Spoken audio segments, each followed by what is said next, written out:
चलो बच्चों, let's see the question. Question में एक रिएक्शन दी गई है, A plus B gives C plus D. Question कहता है the above reaction takes place in 1 litre flask containing 1 mole of A and B.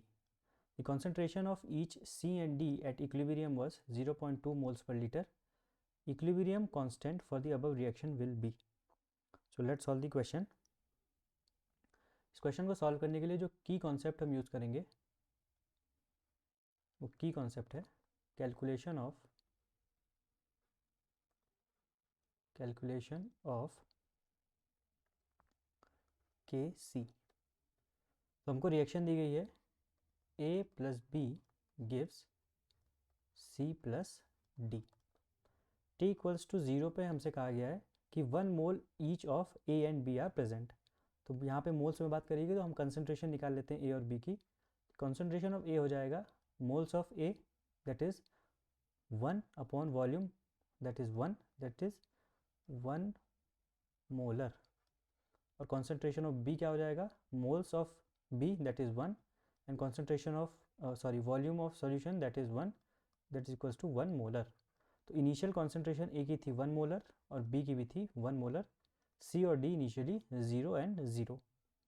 T equals to T जब equilibrium reach करता है तो कॉन्सेंट्रेशन ऑफ सी हो गई है 0.2 मोलर और कॉन्सेंट्रेशन ऑफ डी बी हो गई है 0.2 मोलर।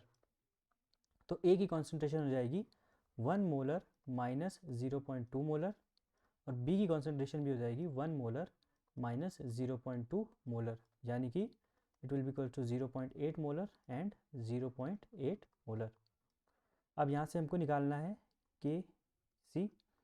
के सी होता है concentration of products upon concentration of reactant. तो प्रोडक्ट्स हमारे पास C and D. So concentration of product upon concentration of reactant those are A and B. तो सी की कॉन्सेंट्रेशन इक्विलिब्रियम पे है 0.2, डी की कॉन्सेंट्रेशन इक्विलिब्रियम पे है 0.2 अपॉन ए की कॉन्सेंट्रेशन इक्विलिब्रियम पे है 0.8 और बी की कॉन्सेंट्रेशन भी है 0.8। तो इसको जब हम सॉल्व करते हैं तो हमारे पास के सी आता है के सी इक्वल्स टू 0.04 अपॉन 0.64।